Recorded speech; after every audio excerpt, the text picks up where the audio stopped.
Hello and welcome to another episode of The Other Side of Sales. I'm Ashleigh Early. I am Francisco Aller Garcia. This is going to be a little bit unusual for one of our episodes with just Francisco and I, because I actually kind of want to interview Francisco because he is a bit of a subject matter expert, if you will, on mission statements. And what I mean by that is Francisco actually is one of the people, and I know there are a lot of you out there who are really good at mission statements. And if you are one of those people, this episode is going to be utterly useless to you. So share it with someone who is more like my realm of the woods, which is new to this sort of like really strategic, personal life mapping stuff. And I want to talk to Francisco a little bit because he's got this fantastic mission statement for his life, for his work, and they weave together in a way that is actually super powerful. And I think is a big part of his success.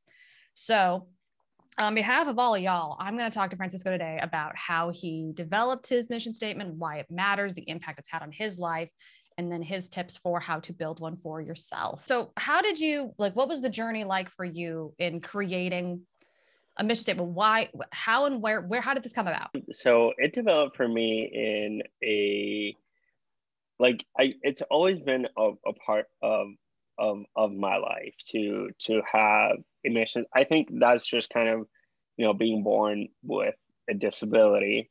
And I always say this a lot, but it's a very major life experience to be like, oh, I'm a kid and I can't do volleyball. I can't do a tug of war. I can't do all these things, right? So having that life experience, that first event kind of, I wouldn't say forced because that's not the best word and I don't like that word at all, but it made me be proactive about finding my purpose and finding my mission and finding my why. So I've kind of always had it subconsciously, right? Of just being positive and being a champion of others. But when it really came to, like I said, like, okay, I gotta determine this right here, right now, I can tell you it was February of last year, right? February of last year, I went to a conference here where I live in Florida. And one of the speakers was Sara Blakely, who is the creator of Spanx.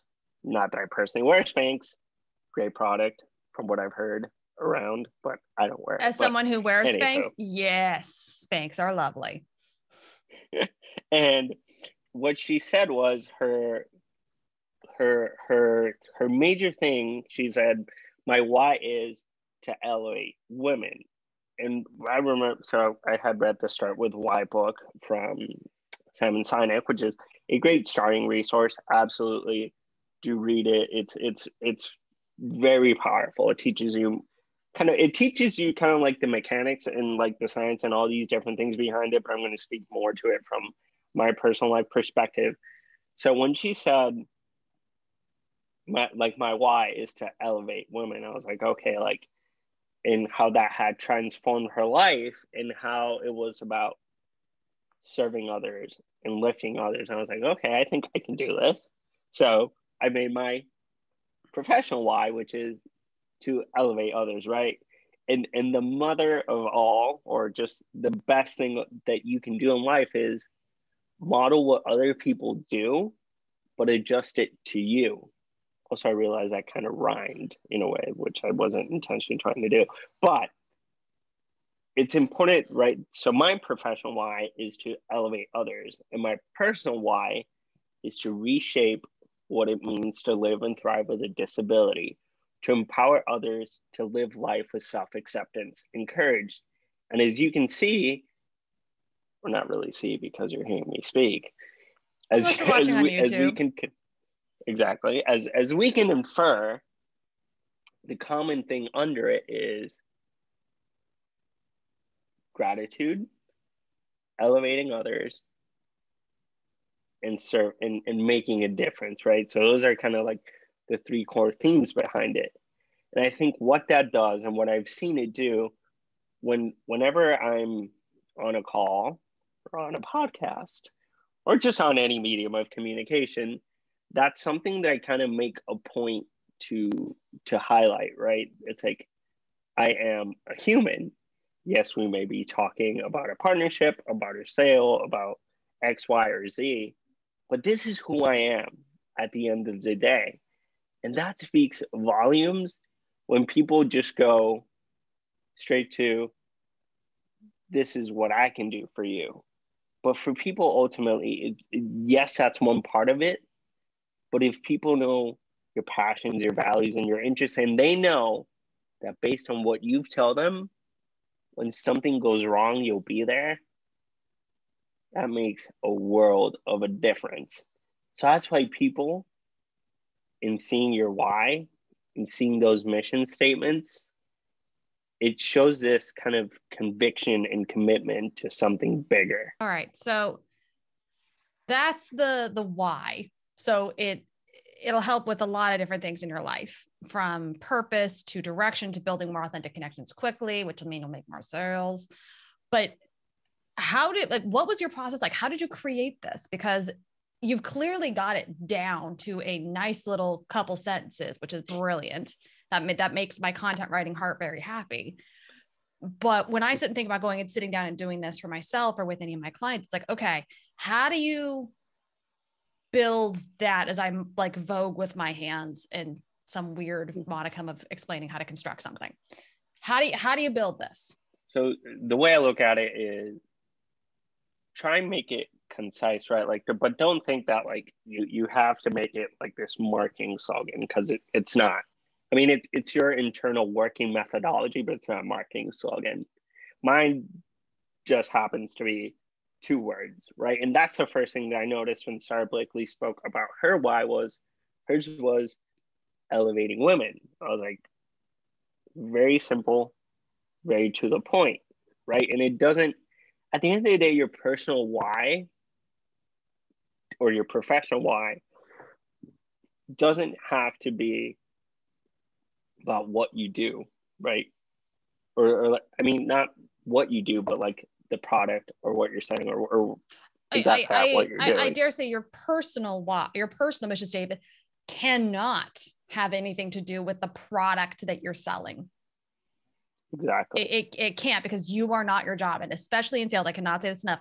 You are not your job. Like it's so easy to get caught up in this when it comes to quota and achievement and getting to that next step in our careers, especially as salespeople. I see this so often. We define ourselves with our jobs, and it is so toxic. And I've done this and it took a good amount of work to try and get out of it. I'm still dealing with it, but like, you are not your job. So if you're taking the time to write a personal mission statement, do have a personal one. And I think I mean, Francisco, I feel like you do your personal one first. And then once you've got your personal one, then you can go and do your professional one. And your professional one probably should have something to do with your product. Mm-hmm. Just a thought. Mm-hmm. Actually, I dare say it definitely should. And it needs to be redone every time your job shifts. But so starting with that personal mission statement, and I think this is a good point too. I commented how like nice and tight that language is. I do this a lot when it comes to email writing. I tell people all the time, don't go for brevity to start with. You're going to need brevity. Start by just word dumping and then edit. So I'm assuming a similar tactic here probably makes sense. So maybe it's just like stream of consciousness, writing down what. And I think kind of because we all have this habit of that we do something and we don't think about the formula or what we did until somebody is like, hey, this what you did is really cool, right? So in looking at both of my why statements, they both begin with an action, right? Professionally is elevate, personally is reshape, right? So that kind of that nudges me to do something every day, because every day I look to elevate my coworkers, the customers that I work with, or just anyone, right? But in my personal, then it's to reshape, right? So one speaks to the outside world, the community, and the other speaks to me internally, right?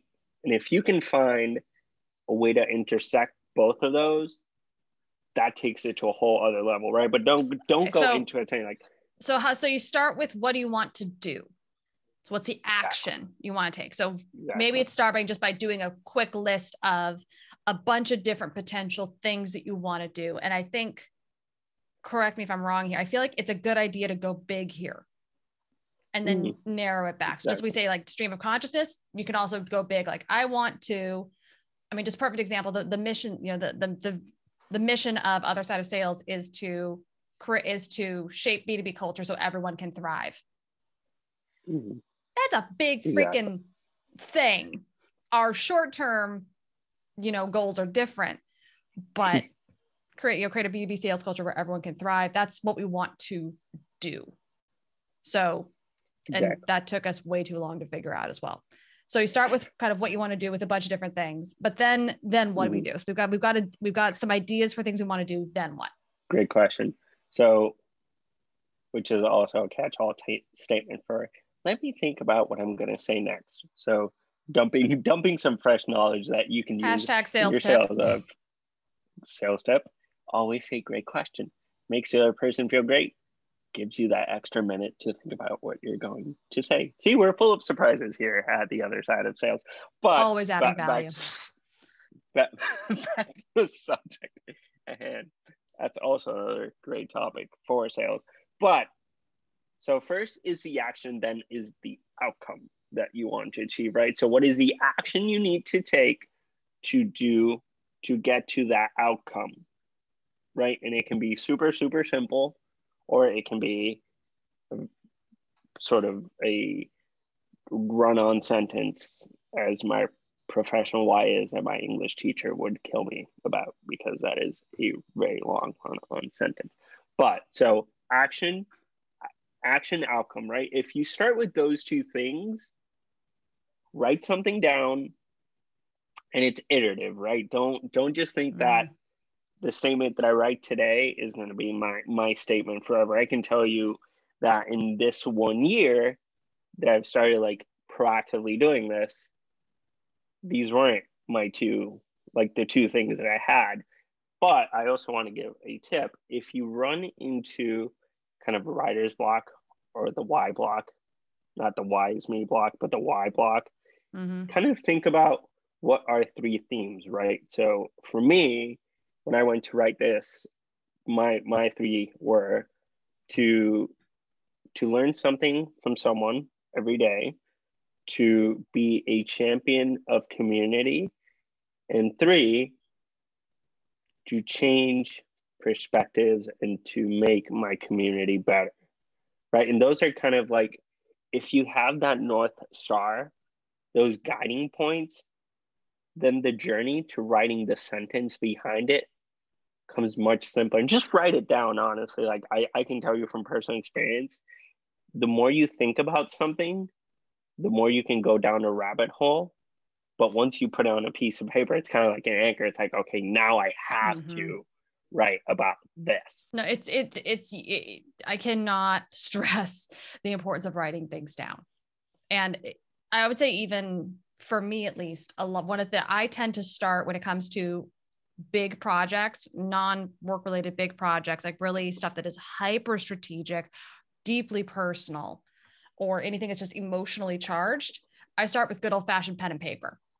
Like physically writing it down does something, for me at least, that typing doesn't. So just journaling or physically writing it down. I'm all about my sticky notes. I've got my little I just held up my sticky notes to camera. Like I'm literally taking notes, and I'm going to go do some journaling after this and figure out like, okay, what does this look like? But writing down Notes, all the notebooks. But taking that moment, physically writing it down, and then maybe moving it into the computer once you feel like, okay, I've got a working version.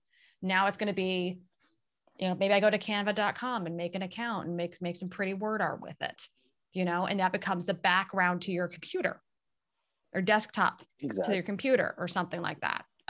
There's lots of different things you can play with, but then it's like, hey, if it stops resonating the way it was, but you can iterate, you can change, you can adjust. But I think it's a really important thing here to call this idea of a North Star, because it's really easy when I feel like it's really easy with mission statements to come up with something that sounds and feels great. You've got it right when you have to make a decision on something, Mm-hmm. whether it's a job, a major purchase, a major life choice, a big decision. Mm-hmm. And you can use this mission statement as that North Star. And it's just like to give some, I mean, we all hear North Star a lot, but like, I want to do kind of a quick thought exercise here. Like, I want you guys to think about what it was like to be, this is really cheesy, but like an ancient mariner. All right. You're in the Northern Hemisphere because the world's history is Northern centric. We always talk about North Star, but you can only see it from the Northern Hemisphere. I apologize, Australia, if you're listening. There are other things you can use. I don't actually know what to use to navigate in the Southern Hemisphere. I'm going to look that up in Wiki when we're done here.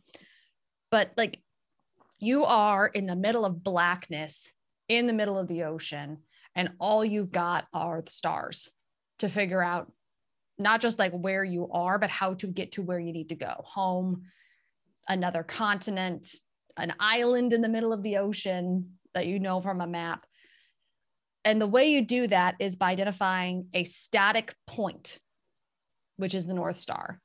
And you find that, and then you use a variety of instruments, a sextant, a few other things, and you can run some math and know exactly where you are. Like the math Mm-hmm. behind this is fascinating. I think like it's really crazy what you can do with just a fixed point. I don't know how to do it, but I think it's crazy you can do it. But that's really the whole point, is without that fixed point, you don't know where you are. And if you don't know where you are, you can't get to where you're going. I think that's why the mission statement is so important, so you can have that North Star. And you might realize, hey, it's still moving, so it's not fixed yet. So I need to refine a little bit. But when you've got that major decision and you come back to the mission statement and go, does this move me towards it? Or if you choose between two things, which one of these is going to do it more?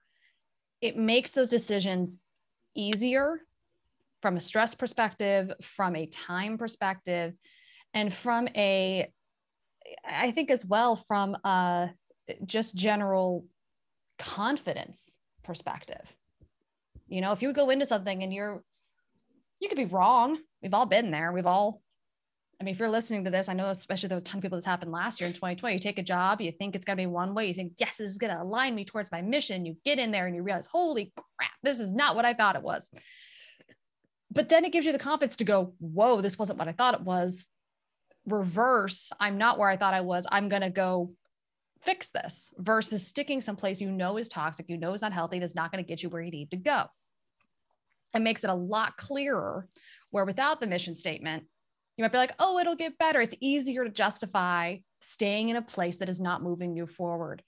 And I think one of the big myths we've got to deal with as a sales culture is this idea that you have to stay at the same company for years at a time, and you don't. You do yourself and your company and your career no favors by staying someplace where you're set up to fail. There are too many jobs out there. And yes, the jobs market is not great, but it is good enough. Nothing is worth staying in a toxic environment. I'm going to say that again. Nothing is worth staying in a toxic environment. It just isn't. It takes too much time to get over it.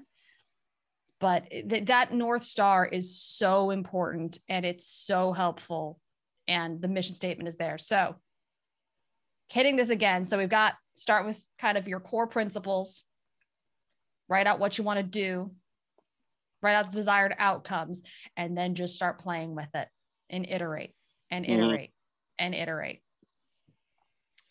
Test it with a big decision. Should make the decision-making process easier, but you're going to keep iterating, and it's going to shift over time.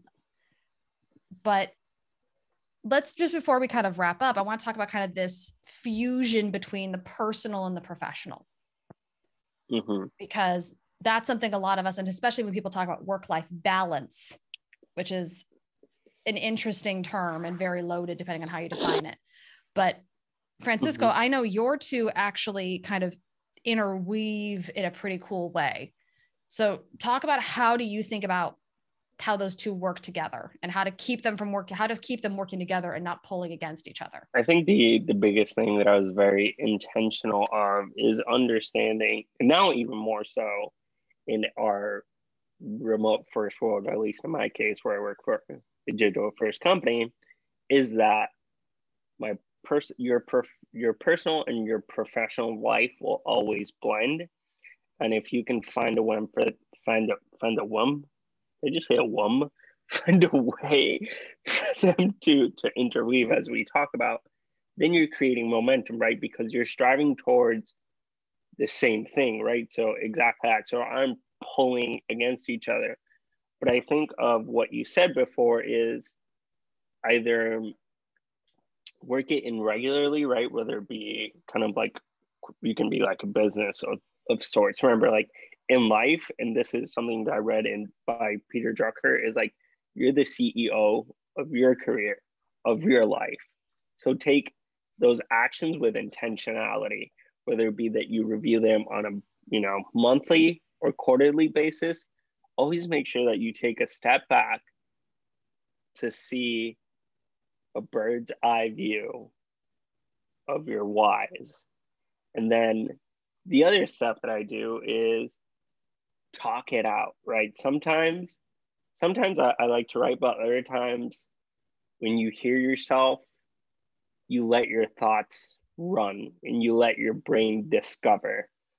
And that's what I would say, right? Like when you reach that quarter and you read your statement and you say, this doesn't sound right to me.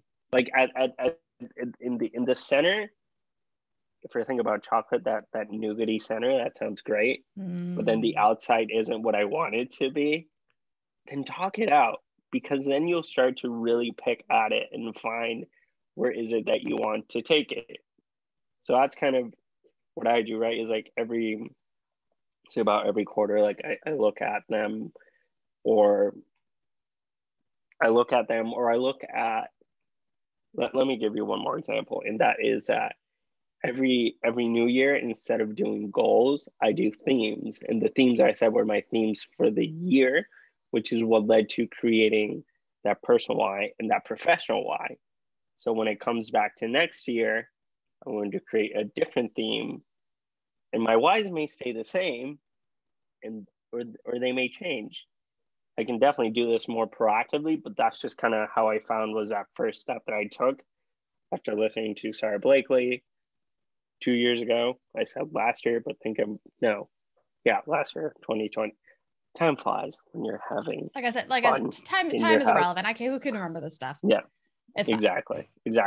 So the way of making them work together, talk it out. When in doubt, talk it out. And honestly, more often than not, you'll find that pattern, which is so important in sales, is finding patterns, finding the insights that lead to those outcomes. Spot on. So this has been another episode of The Other Side of Sales. You can find us all over, just like Superman or Superwoman, but here is exactly where. So on Twitter, you can find us at OSOS_pod. And yes, I know I enunciated all those different words. And on the gram, or for others, Instagram, Other Side Sales. And finally, the business of all business places, LinkedIn, where you can find us on Other Side of Sales.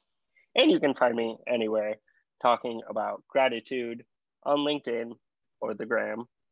So feel free to reach out to show us how these different lessons or these different topics that we touch on have impacted your life. We recorded an episode of gratitude, and what better way to show gratitude in not because we're great. I'm just a really nice guy at the end of the day, but just to show the impact and take that one level on. Don't just tell us. Tell people what you're learning. Tell people what you're doing, because you never know how you may impact the life of another.